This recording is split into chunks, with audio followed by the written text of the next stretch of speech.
یا ویلتنا ما لہذا کتاب، ہائے ہماری بربادی، اس کتاب کو کیا ہو گیا ہے، لا یغادر صغیرۃ ولا کبیرۃ الا احصاها، اس کتاب نے تو ہر چھوٹی بڑی چیز کو شمار کر لیا ہے، اس کتاب نے تو ہر چھوٹی بڑی چیز کو نوٹ کر لیا ہے۔ روزی کے ڈر سے اپنی اولاد کو قتل مت کرو۔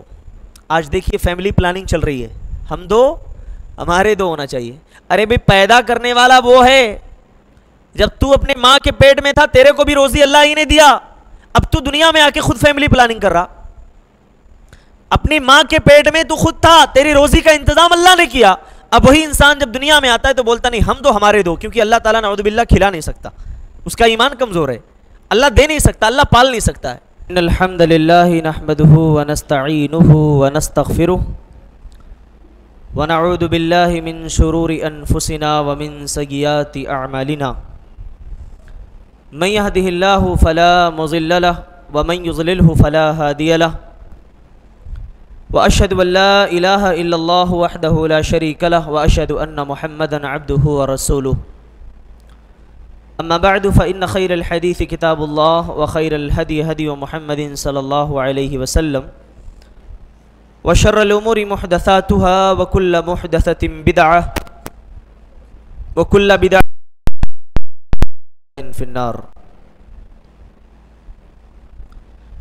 قابل قدر بزرگان دین، نوجوان ساتھیوں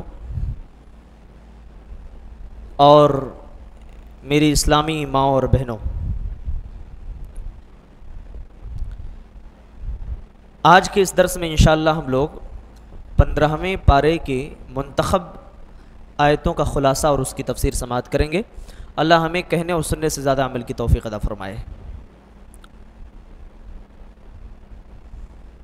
بات شروع کرنے سے پہلے حیدرآباد کا ایک واقعہ مجھے یاد آ رہا ہے۔ کسی مجلس میں، دینی مجلس تھی، ایک سوڈانی بیٹھا ہوا تھا۔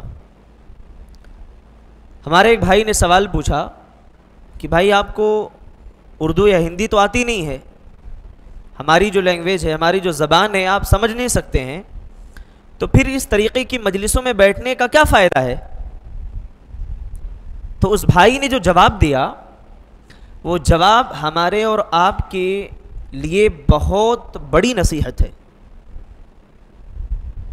سوڈانی نے کہا کہ مجھے پتا ہے کہ میں یہ زبان نہیں سمجھ سکتا ہوں، مجھے اردو زبان نہیں آتی، میں ہندی نہیں سمجھ سکتا، لیکن اس مجلس میں میں اس لیے بیٹھتا ہوں کیونکہ اللہ کے نبی صلی اللہ علیہ وسلم کے بتائے ہوئے اس فضیلت کو حاصل کرنا چاہتا ہوں کہ ایسی مجلسوں میں جو بیٹھتا ہے اللہ تعالیٰ اس کی مغفرت فرما دیتا ہے۔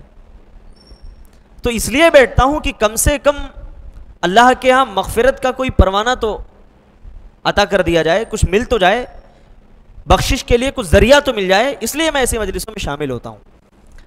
اللہ تعالیٰ سے دعا ہے کہ اللہ تعالیٰ وہی جذبہ ایمانی ہمارے اندر بھی عطا فرمائے، آمین۔ اللہ رب العالمین کا یہ قانون ہے کہ جب تک کسی قوم میں اللہ تعالیٰ عذاب نہ بھیج دے تب تک اللہ تعالیٰ جب تک کسی قوم میں نبی نہ بھیج دے تب تک اس قوم کو عذاب نہیں دیتا ہے۔ وَمَا كُنَّا مُعَذِّبِينَ حَتَّى نَبْعَثَ رَسُولًا، جب تک ہم کسی نبی کو نہیں بھیج دیتے، کسی پیغمبر کو مبعوث نہیں فرما دیتے ہیں تب تک ہم عذاب نہیں دیتے ہیں۔ یعنی اللہ تعالیٰ نے واضح کر دیا کہ کسی قوم میں جب نبی آتے ہیں، حجت تمام ہو جاتی ہے، لوگ نہیں مانتے ہیں، تب اللہ تعالیٰ اس قوم پر عذاب بھیجتا ہے۔ اچھا، اس سے اللہ کی رحمت کا پتہ چلتا ہے، کیونکہ اللہ تعالیٰ نے ہم سے اور آپ سے عالم ارواح میں یہ عہد لے لیا تھا کہ دنیا میں تم میری ہی عبادت کرنا۔ الستو بربکم، کیا میں تمہارا رب نہیں ہوں؟ قالوا بلا، سبوں نے جواب دیا تھا ہاں اللہ تو ہمارا رب ہے۔ اللہ تعالیٰ چاہتا تو اسی عہد اور اسی وعدے پر جو ہم نے اس وقت کیا تھا ہماری گرفت کر سکتا تھا، ہمیں پکڑ سکتا تھا، لیکن اللہ تعالیٰ نے اس عہد پر ہمارا مواخذہ نہیں کیا۔ ہم سے غلطی ہوئی، قومیں اگر بھٹکیں تو اللہ نے ان کی رشد و ہدایت کے لیے نبیوں کو بھیجا، اگر نبی کے آنے کے بعد بھی قوم والوں نے نہیں مانا تب اللہ تعالیٰ کا عذاب آیا ہے.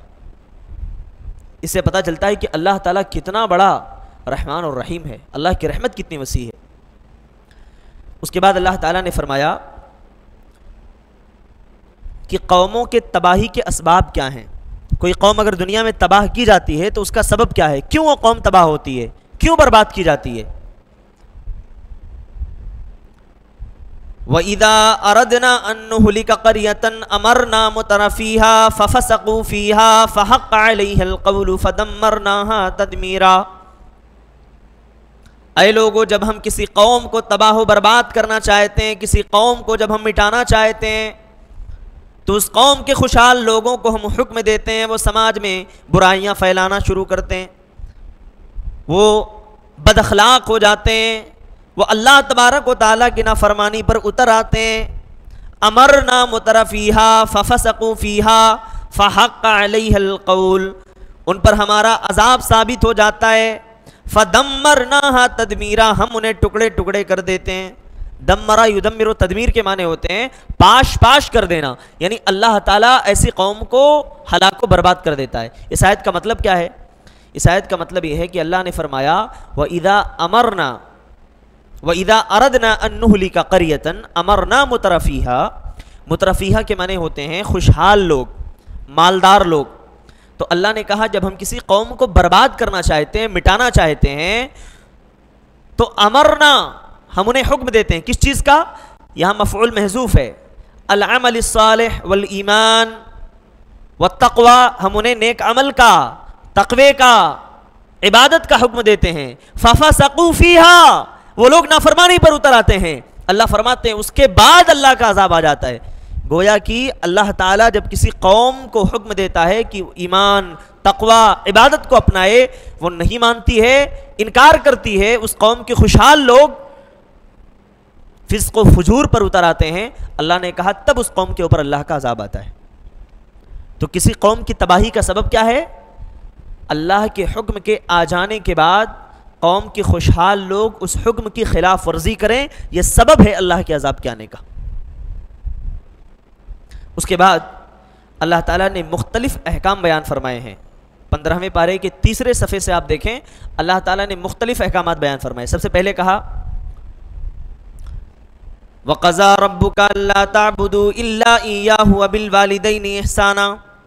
تمہارے رب نے فیصلہ کر دیا ہے, یہ حکم دے دیا ہے, اللہ تعبدوا الا ایاہ, کہ تم اللہ کے علاوہ کسی اور کی عبادت نہ کرو. وبالوالدین احسانا, والدین کے ساتھ اچھا سلوک کرو, والدین کے ساتھ اچھا برتاؤ کرو, ان کے ساتھ غلط معاملہ نہ کرو. اور ان کے ساتھ حسن سلوک کی تاکید تو یہاں تک دے دی, فلا تقل لہما اف ولا تنہرہما, ماں باپ کو اپنے تم اف تک نہ کہنا, انہیں جھڑکنا بھی نہیں. ارے ان کو لڑنا, ان کو مارنا, ان کو گھر سے نکالنا, ان کو اولڈ ایج ہوم میں لے جا کر کے چھوڑنا, یہ تو بہت دور کی بات ہے. انہیں اف تک بھی نہیں کہنا ہے. کچھ لوگ ہمارے معاشرے میں ایسے لوگ ہیں, ایسے نوجوان ہیں جو سمجھتے ہیں کہ ہم باہر چلے گئے کمانے کے لیے, وہاں سے ہم نے 50,000 1 لاکھ روپے کما کر کے اپنے ماں باپ کو دے دیا, ہم نے حق ادا کر دیا اپنے ماں باپ کا. سمجھتے ہیں ماں باپ کا حق ہم نے ادا کر دیا, اب ہمیں ماں باپ کی خدمت کی ضرورت نہیں ہے. میرے بھائیو, جتنا ممکن ہو اپنے ماں باپ کی خدمت خود اپنے ہاتھ سے کرنے کی کوشش کرو. اللہ تعالیٰ نے یہاں جو کہا ہے کہ اپنے ماں باپ کو اف تک نہ کہو, یہاں اف مفسرین کہتے ہیں کہ اگر اف سے بھی کمتر ایسا کوئی لفظ ہوتا جس سے ماں باپ کو تکلیف ہو سکتی تھی تو اللہ تعالیٰ اس سے بھی منع فرما دیتا. سبحان اللہ وبحمدہ سبحان اللہ العظیم. یعنی ماں باپ کو اف تک نہیں کہنا. کیا مطلب ہے؟ مثال سے سمجھتے ہیں. ماں باپ نے کہا بیٹا میرے لیے دوا لے کر کے آؤ. 1 بار آپ گئے, 2 بار گئے, 3 بار گئے, پھر والد صاحب نے کہا بیٹا یہ دوا نہیں وہ ہونا لے کے آؤ. اف, کیا والد صاحب بار بار آپ کہتے ہیں.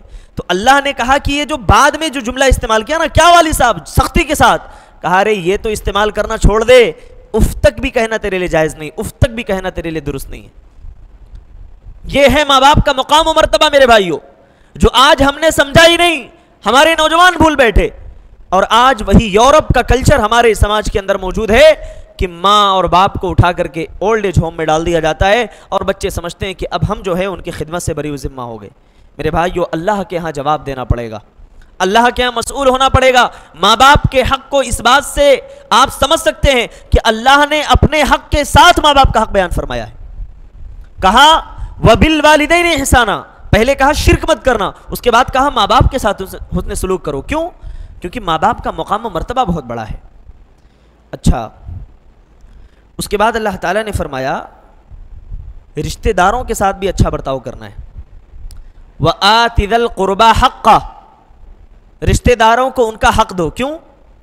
رشتہ دار میں چاہے ماں کی طرف سے رشتہ آتا ہو چاہے باپ کی طرف سے آتا ہو، دونوں طرف سے دیکھنا ہے. بعض لوگ کیا ہے، ماں کی طرف زیادہ مائل ہوتے ہیں، یعنی ماں کی طرف سے جو رشتے آ رہے ہوتے ہیں ننیحال سے، ان کی طرف زیادہ ان کی دلی رغبت ہوتی ہے، لیکن باپ کی طرف سے جو رشتہ ہوتا ہے اس کی طرف ان کا دل اتنا مائل نہیں ہوتا. اللہ نے کہا وَآتِ ذَا الْقُرْبَى حَقَّهُ، رشتہ داروں کو ان کا حق دو، ان کے ساتھ حسن سلوک کرو. کیوں؟ کیونکہ ڈبل نیکی ملے گی. ایک تو صدقے کا ثواب ملے گا، جب ان کے ساتھ احسان کرو گے، ان کے ساتھ اچھا معاملہ کرو گے تو صدقے کا ثواب ملے گا، اور دوسرا صلہ رحمی کا ثواب ملے گا. گویا کہ ان کے ساتھ آپ صلہ رحمی کر رہے ہو. اور صلہ رحمی کا فائدہ جانتے ہیں کیا ہے؟ صلہ رحمی کا فائدہ یہ ہے کہ اللہ تعالیٰ عمر میں اور رزق میں برکت عطا فرما دیتا ہے. ذرا آواز آ رہی ہے، اس میں تھوڑا ساؤنڈ پرابلم ہے، کچھ آواز آ رہی ہے، کچھ سیٹی آ رہی ہے. تو ان کے ساتھ اچھا برتاؤ کرنے کا اور حسن سلوک کرنے کا فائدہ یہ ہوگا کہ صلہ رحمی کا بھی ثواب ملے گا. اور صلہ رحمی کرنے کی کتنے فائدے ہیں؟ 2 فائدے ہیں. اللہ کے نبی صلی اللہ علیہ وسلم فرماتے ہیں من احب ان یبسط له فی رزقه وعمله فلیصل رحمہ، جو آدمی یہ بات پسند کرتا ہو کہ اس کی روزی بڑھا دی جائے، اس کی عمر کو بڑھا دیا جائے، فلیصل رحمہ، اس کو صلہ رحمی کرنا چاہیے، اس کے ساتھ اچھا برتاؤ کرنا چاہیے، حسن سلوک کرنا چاہیے اپنے رشتہ داروں کے ساتھ. کیونکہ صلہ رحمی کرنے سے اللہ تبارک و تعالیٰ اس کے عمر میں اور اس کی روزی میں برکت عطا فرماتا ہے. اب یہ الگ بحث ہے کہ پھر عمر میں برکت کا کیا مطلب ہے.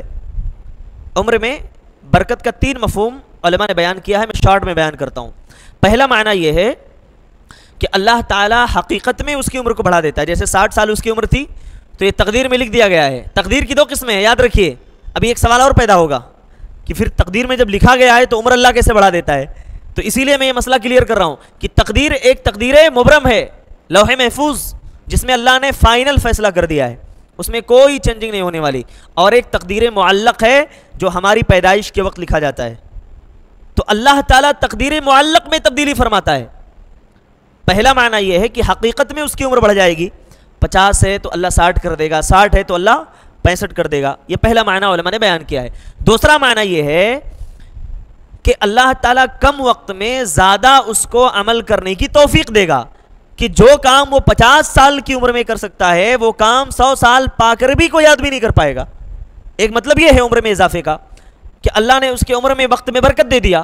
اور تیسرا معنی یہ ہے کہ اللہ تعالیٰ اس کے مرنے کے بعد اس کا ذکر خیر بعد کے لوگوں میں چھوڑ دیتا ہے. مطلب وہ دنیا سے تو چلا گیا لیکن اس کے جانے کے 100 سال بعد 200 سال بعد جتنے لوگ دنیا میں آتے ہیں سب اس کو یاد کرتے ہیں، بھائی بڑا اچھا آدمی تھا، بہت بڑا کام کر کے چلا گیا. آج آپ دیکھ لیجئے ایسے علماء، ایسے محققین، ایسے محدثین الحمدللہ اس امت میں پیدا ہوئے. 700 800 سال پہلے، 1000 سال پہلے دنیا میں آئے، ایسا کارنامہ انجام دے کر کے چلے گئے، ایسی ایسی معتبر مستند کتابیں لکھ دی کہ آج بھی لوگ ان کا نام لیتے ہیں، آج بھی ان کا ذکر کرتے ہیں. علامہ ابن تیمیہ، علامہ ابن قیم، علامہ ابن باز، حافظ ابن کثیر، علامہ ابن عثیمین، بڑے بڑے علماء کرام ہیں، ان کا آج بھی تذکرہ ہوتا ہے میرے بھائیو. کیوں؟ اللہ تعالیٰ نے ان کا ذکر خیر چھوڑ دیا ہے. لوگ جب تک آئیں گے دنیا میں ان کو یاد کرتے رہیں گے، ان کی کتابیں موجود رہیں گی، ان کا تذکرہ ہوتا رہے گا. تو عمر میں اضافے کا یہ تیسرا مطلب ہے. اللہ تعالیٰ نے کہا رشتہ داروں کے ساتھ وَآتِ ذَا الْقُرْبَى حَقَّهُ وَالْمِسْكِينَ وَابْنَ السَّبِيلِ، مسافر کے ساتھ بھی اچھا معاملہ کرو. اچھا، وَلَا تُبَذِّرْ تَبْذِيرًا، اور فضول خرچی مت کرو. کیوں؟ ان المبذرین کانوا اخوان الشیاطین، کیونکہ فضول خرچی کرنے والے شیطان کے بھائی ہیں. یہاں ایک نقطہ ذکر کر دوں، فضول خرچی کہتے کس کو ہیں؟ یہ سمجھنا اہم ہے. ایک ہوتا ہے ضرورت، ایک ہوتا ہے خواہش. کبھی بھی ہمیں ضروریات میں اور اپنی خواہشات میں فرق کرنا چاہیے. ہماری ضرورت یہ ہے کہ یہ کپڑا 1000 روپے میں ہم نے خرید لیا، ہمارا کام ہو جائے گا. ضرورت ہے ہماری، تھرڈ کوالٹی کا نہیں میں کہہ رہا ہوں، اچھی کوالٹی کا کپڑا بھی اگر 500 روپے میٹر 700 روپے میٹر بھی اگر ہمیں مل جا رہا ہے تو بڑی اچھی بات ہے، یہ ہماری ضرورت ہے، یہ تبذیر نہیں ہے. لیکن کوئی آدمی اس ضرورت کو سائیڈ میں رکھ کر کے بولے نہیں میں تو 4000 روپے میٹر کا کپڑا پہنوں گا، یہ خواہشات ہے، یہی ہے فضول خرچی. تو کہا ان المبذرین کانوا اخوان الشیاطین، فضول خرچی کرنے والے جو ہیں وہ سب شیطان کے بھائی ہیں. ضروریات خواہشات ہماری ضرورت اتنے میں پوری ہو رہی ہے، یہ فضول خرچی نہیں ہے، لیکن اسی لمٹ کو ہم کراس کر رہے ہیں، یہ فضول خرچی ہے. اس کے بعد اللہ رب العالمین نے فرمایا کہ بخیلی سے بھی اجتناب کرو. اسی طریقے سے کہا کہ روزی کے ڈر سے اپنی اولاد کو استغفر اللہ. میرے بھائیوں، چاہے حکومتیں فیملی پلاننگ کریں، ہمارے گھروں میں رہنے والے افراد فیملی پلاننگ کریں، سراسر یہ غلط ہے. اور اللہ نے فرما دیا ہے وَلَا تَقْتُلُوا أَوْلَادَكُمْ خَشْيَةَ إِمْلَاقٍ، اپنی اولاد کو کھلانے پلانے کے ڈر سے قتل مت کرنا. آج آپ دیکھ لیجئے نسل بندی ہو رہی ہے، اگر کوئی وجہ نہ ہو، اگر ڈاکٹر نے یہ بات نہ کہی ہو کہ اگر یہ چیز نہیں کی گئی، آپریشن جو لمٹ تھی وہ ہو گئی، کمپلیٹ ہو چکی ہے، اب اگر آپریشن کے بعد یہ چیز نہیں روکی گئی تو اس کی جان کو خطرہ ہے، وہاں آپ کے پاس رخصت موجود ہے، وہاں آپ کرا سکتے ہیں. لیکن جان کا خطرہ نہیں ہے محض اس لیے کہ نہیں ہمارے پاس اولاد بہت ہو جائیں گی، کہاں سے کھلائیں گے، کہاں سے پالیں گے، اس لیے نسل بندی کرا دی. یا ہماری کوئی بہن ایسی ہو جو جا کر کے کہے نہیں نہیں اس لیے ہم فیملی پلاننگ کریں گے کیونکہ ہماری خوبصورتی پر حرف آ جائے گا، زیادہ بچے پیدا ہوں گے، ہماری خوبصورتی جلدی ختم ہو جائے گی. یہ سب سراسر ظلم ہے اور حرام ہے. یہ اللہ نے فرما دیا وَلَا تَقْتُلُوا أَوْلَادَكُمْ خَشْيَةَ إِمْلَاقٍ، اپنی اولاد کو املاق کے ڈر سے، املاق بولتے ہیں کھلانے پلانے کے ڈر سے، تنگ دستی کے خوف سے قتل مت کرو، مت مارو انہیں. یہاں اولاد میں بچے اور بچیاں دونوں داخل ہیں. اہل عرب جو تھے وہ 2 ریزنز کی وجہ سے اپنے بچوں کو قتل کرتے تھے. نمبر 1 بیجا بےغیرتی کی وجہ سے، بچی پیدا ہوئی تو کیا منہ دکھائیں گے بھائی، لوگاں کیا بولتے، ایک تو یہ ٹینشن تھا ان کو، اور دوسرا یہ تھا کہ ہم اپنے بچوں کو کیسے کھلائیں گے، کیسے پلائیں گے. اللہ نے کہا یہ دونوں ریزنز تمہارے غلط ہیں، فیک ہیں، یہ بنی بنائی ہوئی چیزیں ہیں، تم اپنے بچوں کو قتل مت کرو. اس کے بعد کہا زنا کے قریب مت جاؤ، کہا وَلَا تَقْرَبُوا الزِّنَا، زنا کے قریب مت جاؤ. کیوں؟ اچھا اسلام کا اسلوب دیکھو، قرآن کا اسلوب دیکھو کتنا بہترین ہے. اللہ تعالیٰ یہ نہیں فرماتا ہے کہ وَلَا تَفْعَلُوا الزِّنَا، زنا مت کرو، زنا مت کرو نہیں کہا، کہا وَلَا تَقْرَبُوا الزِّنَا، زنا کے قریب مت جاؤ. کیا مطلب؟ مطلب یہ ہے کہ زنا تک پہنچانے والے جو اسباب ہیں، چاہے وہ موبائل فون ہے، چاہے وہ گندی کتابیں ہیں جس میں گندی باتیں ہوتی ہیں، ہے نا، غلط باتیں ہوتی ہیں، فحش اور ورغل باتیں اس کے اندر ہوتی ہیں، تو کہا یہ سب اسباب ہیں زنا تک پہنچانے کے لیے، اس کے قریب مت جاؤ. مطلب وہ سب کام مت کرو جو تمہیں زنا تک پہنچا سکتے ہیں. اپنی نظر کی حفاظت کرو کیونکہ یہ بھی زنا میں پڑ جانے کا سبب ہے. اگر نظر کی حفاظت نہیں کرو گے تو آج حالات خراب ہیں، حالات اتنے خراب ہیں کہ اوپر دیکھو تو جان خطرے میں، نیچے دیکھو تو ایمان خطرے میں. تو کیا کریں گے؟ اوپر دیکھیے تو جان خطرے میں اور نیچے دیکھو تو ایمان خطرے میں. آدمی کرے تو کیا کرے؟ ایسے موقع پر آدمی اپنے ایمان کی حفاظت کرے. اللہ تعالیٰ نے جو رہنمائی فرمائی ہے وَقُلْ لِلْمُؤْمِنِينَ يَغُضُّوا مِنْ أَبْصَارِهِمْ، ایمان والوں سے کہہ دو اپنی نگاہیں نیچی رکھے. تو نگاہوں کی حفاظت کرنا ہے کیونکہ نگاہیں اگر محفوظ نہیں ہوں گی تو آدمی برائی میں پڑ جائے گا. اس کے بعد اللہ نے کہا یتیموں کا خیال رکھو، یتیموں کے مال کے قریب نہ جاؤ. سبحان اللہ، یتیم کا خیال رکھنے کی کتنی بڑی فضیلت ہے. اللہ کے نبی فرماتے ہیں انا وکافل الیتیمی فی الجنتی کہاتین، میں اور یتیم دونوں جنت میں ایسے ہوں گے جیسے یہ دونوں انگلیاں ہیں. یعنی یتیم کی پرورش کرنے والا، یتیم کو پالنے والا کسی دنیاوی فائدے کے لیے نہیں. بھائی اس کے باپ نے اتنی جائیداد چھوڑی ہے، بچہ اکیلا ہے، اگر میں نے اس کی پرورش کی تو ساری جائیداد تو میں لے سکتا ہوں، میرے حصے میں آ جائیں گی، کسی نہ کسی طریقے سے ہڑپ لوں گا، اپنے نام پہ کرا لوں گا.